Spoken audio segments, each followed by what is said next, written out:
Brasil enfrenta neste momento dois grandes debates fundamentais. Um deles em torno do questionamento do bolsonarismo, que não aceita a vitória do presidente Lula nas urnas. Essas manifestações ameaçadoras nas portas dos quartéis são incentivadas por alas militares. Porém, o alto comando já se pronunciou pelo respeito à Constituição, ainda que contrariado.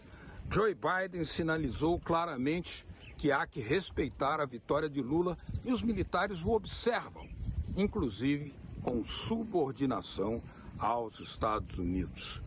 Lula vai atuando com cautela para nomear um novo comando da área de defesa. O outro debate é sobre a fome. Lula busca negociar com o Congresso atual, inclusive com os bolsonaristas, mais recursos para que possa combater essa calamidade que é ter milhões de famintos pelo país. E vai conseguindo convencer a vários partidos, inclusive bolsonaristas, de que a fome não pode esperar. Latitude Brasil está começando. Alô, amigos e amigas do programa Latitude Brasil por Telesur. É uma grande honra, uma grande satisfação esse nosso novo encontro para levar informações relevantes sobre o que passa no Brasil, um país que nesse momento readquire uma perspectiva de uma caminhada democrática, soberana, mas essa caminhada não vem desprovida de certas ameaças daqueles inconformados que querem impedir que o Brasil retorne ao leito natural, inclusive da integração latino-americana por vez de uma atitude e de uma política soberana, cooperativa com as outras nações irmãs. Para nos falar dessas ameaças, temos aqui conosco hoje uma personalidade muito especial, porque quando, em 1964, era oficial do Exército Brasileiro, buscou, com a sua atitude, evitar o golpe de Estado que derrubaria o presidente legítimo João Goulart. Por causa disso, o professor Ivan Proença, que era oficial do Exército Brasileiro, foi caçado, perseguido, perdeu seus direitos políticos, mas ele seguiu a sua trajetória de luta democrática já no campo do jornalismo e do magistério.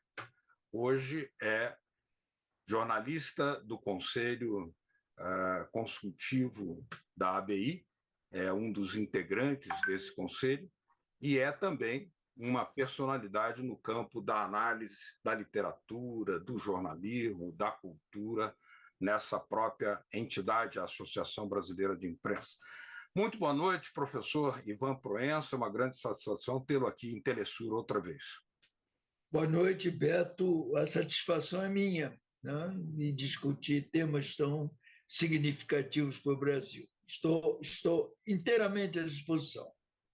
Pois é, o presidente Lula venceu pela terceira vez uma eleição presidencial e, apesar de todos os fatos relevantes que confirmam a legitimidade dessa eleição, há setores inconformados que querem romper a legalidade e fazem acampamentos nas portas dos quartéis, incitando os militares a uma ditadura. O senhor que já viveu isso, que já resistiu à ditadura, a um golpe e pagou muito caro em sua inteira trajetória de vida, como está analisando esses fenômenos tão deprimentes e perigosos nesse momento?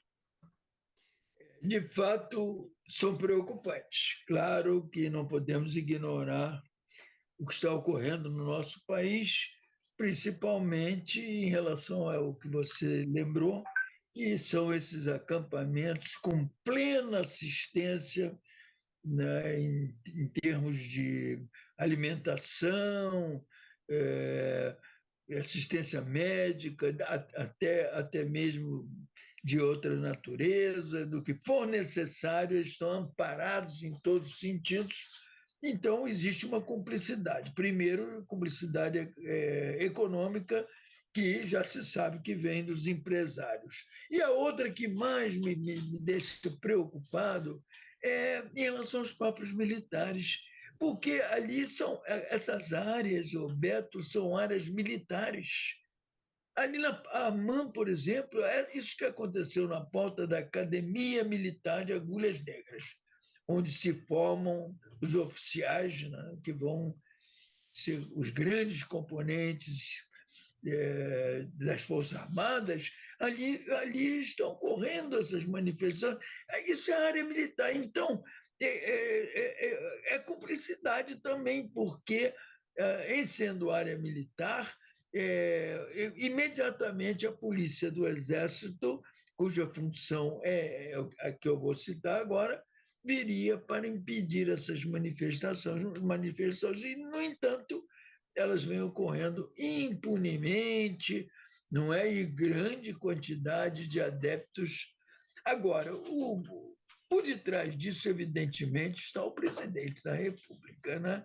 Não é à toa que esse silêncio dele é o silêncio falante, porque ele não intervém, ele é, de qualquer forma, o grande comandante das Forças Armadas pela Constituição, e os comandos militares que o cercam ou que estão em cargos de relevância nas Forças Armadas também não intervêm. Então, é um somatório.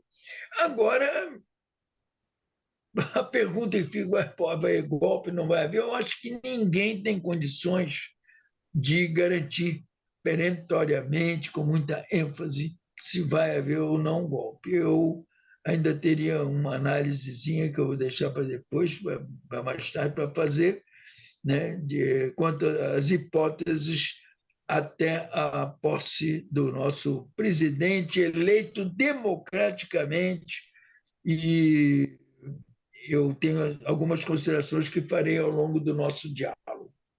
Na semana passada, houve uma reunião do presidente, ainda no cargo, Bolsonaro, com o alto comando militar. E as informações que transpiraram são de que os militares não estariam dispostos a enfrentar uma ruptura da legalidade. Uma das razões, evidentemente, é que, nesse momento, contraditoriamente, paradoxalmente, os Estados Unidos e as Forças Armadas norte-americanas, a quem o Exército Brasileiro, em particular, tem uma posição de certamente um pouco subalterna, inclusive porque tem cargos no Comando Sul, sinalizam que preferem o presidente Lula do que a continuidade de um Bolsonaro. Não estaria aí uma explicação para um silêncio, para esse impasse que não vai nem para o lado nem para o outro, enquanto o presidente Lula está tomando as medidas que lhe cabe para montar a transição real e de fato. Não seria isso? Essa era uma das considerações que eu faria. Sim, existe essa hipótese, não há dúvida, até porque entre esses militares de alto comando, hierarquicamente, né, nos mais elevados postos das Forças Armadas, existem os militares nacionalistas, legalistas, nacionalistas naquele sentido que nós conhecemos, nacionalismo fraterno, que nada tem daquela euforia, né, patriótica extrema, exagerada, né, um nacionalismo fraterno, e muitos deles legalistas, sim. Então, isso influi também. Mas, ao mesmo tempo, existem os Braga Neto, os helenos. O Braga Neto é o vice desse presidente, que estão em posição rigorosamente contrária a essa aceitação, esse conformismo em relação a uma eleição limpa, honesta, correta e justa. Então, fica essa tensão no ar. Agora, é verdade que essa reunião, ao que tudo indica, a reunião houve. O que eu não tenho absoluta certeza é que o tema tenha sido o único desenvolvido, seja esse que nós dois conhecemos. Agora, de qualquer modo, não houve nada além da rotina depois dessa reunião. Então, isso é um dado positivo, mas temos que ficar muito atentos, sabe, Beto? Não temos que, como o povo diz, ganhamos, mas ainda não levamos. Então, é preciso, né, estar atentos, todos nós. A transição tem ido razoavelmente bem, então, e, ao mesmo tempo, as manifestações universais, internacionais, com o presidente Lula, diante da eleição do presidente Lula, são extraordinárias. Ele foi convidado para N reuniões em tudo que é lugar do mundo, o próprio apoio dos Estados Unidos. Agora mesmo o presidente dos Estados Unidos não quer vir ao Brasil, lá se alega até que é porque ele não quer encontrar o presidente da equipe, e teriam combinado um encontro lá, o presidente dos Estados Unidos quer dialogar. Eu não vejo isso assim com muita subordinação, não, porque também, na verdade, ficar citando os Estados Unidos como um país que está concordando, dando aval para a nossa eleição, é uma forma também de submissão, de colonização. Então, exatamente. Mas é um dado importante, sem dúvida nenhuma. Mas isso nós devemos, não vamos esquecer, ao presidente Lula. Ele, como eu disse outro dia, o pragmatismo dele é consequente, que existe o pragmatismo inconsequente. O dele é extremamente consequente e já provou que ele tem capacidade de conduzir o Brasil, e o êxito, né, da diminuição sensível da desigualdade social, nós temos quase certeza que ocorrerá ao longo do governo do presidente Lula. Uma das provas desse pragmatismo consequente do presidente Lula é que ele já está negociando com o Congresso atual, que tem maioria bolsonarista, uma negociação que não é simples, mas que tem avançado, a implementação de recursos para garantir os programas sociais logo no início do seu governo. E, além disso, conseguiu antecipar a diplomação como presidente da República, o que é extraordinariamente tranquilizador, porque é um sinal para o mundo e para a sociedade de que os poderes constituídos, sobretudo o poder eleitoral, o reconhece, já que o poder eleitoral não reconheceu nenhuma das queixas ou petições que foram feitas contra o resultado eleitoral. Isso não é um elemento bastante positivo? Notável. Inclusive, vai ser dia 12, agora, dia 12. Já está marcado. E isso é fundamental. É uma estratégia corretíssima, democrática e cabível neste momento. Agora, uma outra atitude dele que eu achei incrível, notável, é o seguinte: eu vou entrar nessa coisa da transição. E entrou, e você vê que a feição geral da transição já ganhou novas roupagens. Isso é inacreditável. As principais, que são, nós sabemos, do meio ambiente, claro que ia acontecer isso, a assistência social, a questão das armas, né?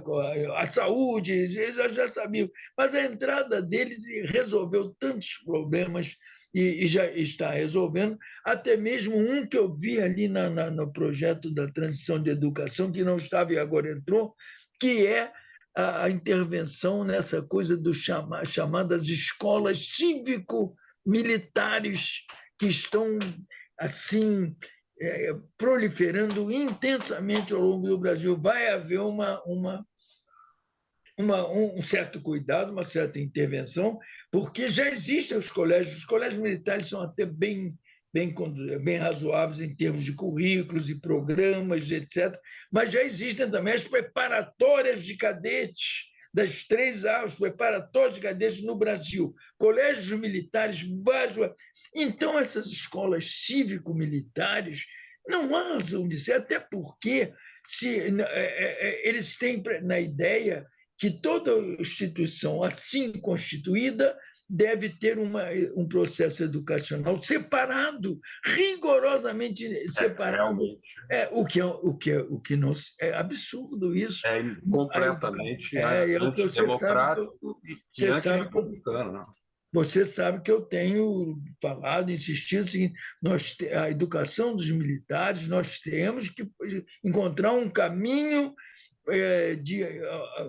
de algum modo conciliador, é claro, mas de algum modo interferindo nessa questão da educação do militar. Isso é fundamental. O papel do líder, né? O papel do líder que Lula está demonstrando claramente.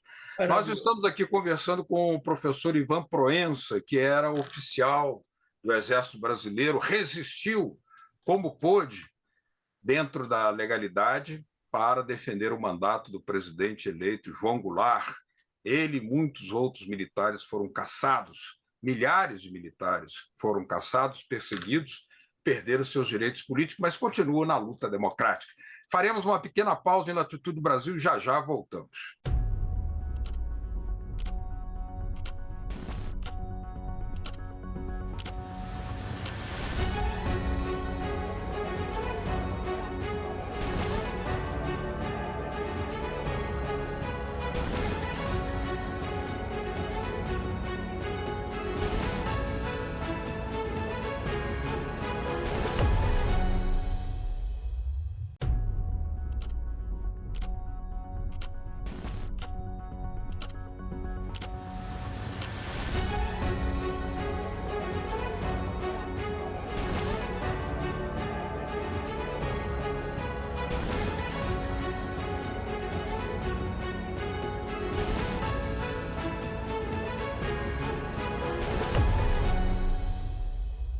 Latitude Brasil está de volta, hoje conversando com o professor Ivan Proença, jornalista, presidente do Conselho Consultivo da Associação Brasileira de Imprensa do Brasil, e ele que foi militar, que resistiu na luta legal pela legalidade do mandato do presidente João Goulart e pelo que foi caçado, perseguido e perdeu seus direitos políticos, mas segue na luta democrática. Professor Proença, o senhor não acha que essa questão em torno de qual será o ministro da Defesa, até porque o presidente Lula ele já deu nos 2 mandatos anteriores uma vasta lição, uma prova forte de que tem relações de cooperação, de legalidade, de diálogo com as Forças Armadas, inclusive multiplicando os orçamentos para as 3 armas que estavam muito raquíticos até a chegada do presidente Lula. Isso tranquilizaria esse momento que nós estamos vivendo? Se o presidente Lula não conseguir essa tranquilidade, essa condução conciliatória e competente, nenhum outro conseguirá. Então, eu tenho muita esperança em que isso ocorra. Em relação à escolha do ministro da Defesa e de outros militares em comando, eu tenho plena confiança, porque haverá temas bem delicados, como é a retomada da questão da anistia, e que com militares com outra visão na defesa e nos cargos fundamentais, essa anistia ela foi interrompida abruptamente e, pior, ela, além de restrita, ela é extremamente seletiva. Então, isso tem que ser retomado, né? Não falo o meu caso, eu sou, devido à minha intervenção naquele episódio Caco, que foi um episódio bem, né, de confronto, etc., em relação aos estudantes da Faculdade de Direito da UFRJ, aquele episódio me custou muito caro, que problema, tudo bem, mas eu sou coronel, mas eu seria de acordo com a lei general, e eu não conseguia, estou sendo o meu exemplo, como de muitos outros casos de restrições, inclusive, quando eu falei que ela era seletiva, de certo modo, as praças elas tiveram uma anistia muito restrita e a maioria conseguindo na justiça, porque a anistia não atingiu as praças. Isso é constrangedor. não atingiu os sargentos, cabos, etc. Não, então isso tudo vai depender da escolha dos militares que vão comandar as Forças Armadas. E aí eu repito, nós confiamos todos no presidente Lula, porque isso faz parte assim de uma forma totalizadora da chamado grande projeto de assistência social em que o presidente Lula está empenhado. O senhor, como jovem oficial do Exército, participou dos debates nacionalistas que haviam dentro das Forças Armadas, que sempre estiveram empenhadas ao longo do tempo em grandes missões, em grandes projetos, como a criação da Petrobras, da Eletrobras, posturas nacionalistas, posturas de soberania. Essa não será uma bandeira que, novamente, o presidente Lula poderá levantar para facilitar um diálogo, porque hoje nós estamos aí diante da necessidade de renacionalizar a Petrobras, renacionalizar a Eletrobras e defender a soberania brasileira. Não é um ponto importante? Ótimo, você levantou exatamente, fundamental isso que você citou, esse ponto, porque, na verdade, a luta pelo petróleo, a sentença maravilhosa, o petróleo é nosso, surgiu de uma união entre o clube militar, entenda-se, general Estilac Leal e Horta Barbosa, surgiu no clube militar, na união do clube militar com a BI. Uhum. Isso é muito curioso. Então, isso aí, essa coisa, volta. Eu fui da geração seguinte, né, porque isso foi nos anos 40, eu fui da geração dos anos 50, na oficial, eu fui diretor lá no clube militar, enquanto, né, era uma diretoria progressista de vanguarda. Depois veio a outra diretoria que deu nisso que deu hoje. Hoje em dia você vê um manifesto dos clubes militares, é um manifesto extremamente conservador demais, é uma coisa que me constrange, eu fico triste em ler aqueles manifestos. Mas eu estou dizendo, você lembrou bem, porque o clube militar foi um reduto extraordinário das defesas nacionalistas, da nossa autonomia, enfim, de todo um processo de independência do Brasil, inclusive em relação a essa coisa do relacionamento nosso com os Estados Unidos da América do Norte, que é um relacionamento que deve existir, sim, fraterno e tal, mas nunca de subordinação. Então, isso que você citou pode ocorrer, sim. Quem sabe nós tenhamos, de novo, o clube militar, que representa, de certa forma, né, os militares que estão na reserva ou reformados, e aí são permitidas as manifestações à vontade de natureza política, e nós tenhamos esses militares unidos em torno de um nacionalismo, repito, fraterno, não é? No caso do Petrobras, é tempo de nós intervirmos nisso. A Petrobras não pode passar por um processo de privatização. Por isso que eu lembrei, e repito, que tudo nasceu numa união do clube militar com a BI, uma inimaginável união, mas que já ocorreu no Brasil. E o senhor era do clube militar e hoje é da BI, então o senhor é a síntese. Eu queria até lhe lembrar o seguinte, por exemplo, projetos em que o presidente Lula, nos 2 primeiros mandatos, teve uma decisão de apoio magnífica, que foi o projeto do submarino nuclear, por exemplo. Os militares estavam nos seus quartéis sem alimentação, a tropa era dispensada ao meio-dia, porque não havia a boia, o rancho, né? O rancho não havia. Mudou tudo isso. Quer dizer, isso deve ser contado como crédito para que o presidente Lula possa levar um diálogo construtivo, patriótico e nacionalista com os militares. O senhor não vê assim? É verdade, é verdade. E o presidente Lula não é um homem vingativo. Ele não é um homem de revanchismo. Pelo contrário, ele sem perder a sua própria crença sociopolítica, os seus ideais, ele é um homem conciliador, e justo, muito justo. Isso que você citou, por exemplo, os quartéis, todos os estabelecimentos militares, de um modo geral, não tinham verba para comida para o almoço. Aí faziam um expediente, achar, é meio expediente, mas não era, é porque não havia como manter a soldadesca, né, e os próprios sargentos e os próprios oficiais no quartel, que não havia verba para. E você sabe muito bem o que ocorreu e que eu sei que vai continuar ocorrendo com o presidente Lula.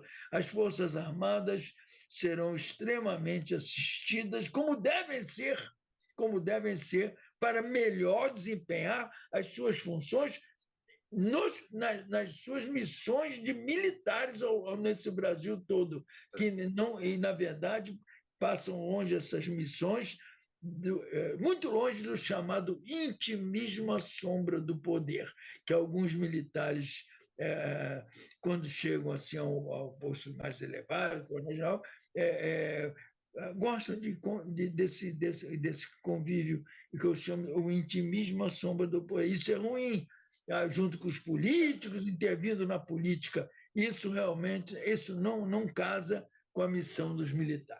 Agora, última pergunta, eu peço que o senhor responda rapidinho, por favor, dentro da possibilidade, porque se não houver um projeto de emancipação do Brasil, de transformação, de soberania, que inclua os militares nessa estratégia de todo o povo brasileiro, nós estaremos com muita dificuldade, porque hoje o mundo tem muita hostilidade a países com potencial como tem o Brasil. O senhor não acha? É verdade. Olha, eu vou repetir. Se Lula não conseguir, ninguém mais conseguir. Você sabe, eu não sou petista, não sou Lula, eu sempre fui Brizola. No governo do Brizola, eu ocupei vários cargos no governo, dos 2 governos de Brizola. Sou muito ligado ao processo educacional de Darcy Ribeiro. Eu não tô, mas se Lula não, ninguém conseguir, ele vai conseguir sim. As Forças Armadas serão assistidas em termos bélicos, sim, porque é preciso sim estar bem assistida nesse setor, porque afinal de contas são Forças Armadas. Claro. Tem que estar o setor bélico, tem que estar. Mas, ao mesmo tempo, as Forças Armadas cumprirão muito melhor as suas missões constitucionais e regulamentares das Forças Armadas. Então, eu tenho muita esperança em que tudo isso venha a ocorrer, viu, Beto? Muito bem. Vale lembrar, né, professor, que o mundo é conturbado e o mundo não é para meigos. As Forças Armadas devem estar bem equipadas. Né? Há vastas lições em todo o mundo. Muito obrigado, professor Ivan Proença, presidente do Conselho Consultivo da Associação Brasileira de Imprensa, ex-militar, que perdeu sua patente, sua carga política por defender a legalidade do mandato do presidente João Goulart, mas segue na defesa da democracia e da soberania nacional. Obrigado, professor. Muito obrigado e estejamos juntos nesse processo maravilhoso de recuperação do nosso Brasil. Muito obrigado, um abraço para todos. Muito obrigado. A vocês todos que nos acompanharam, muito obrigado pela sua atenção. Até semana que vem com mais um Latitude Brasil. Aquele abraço. Tchau.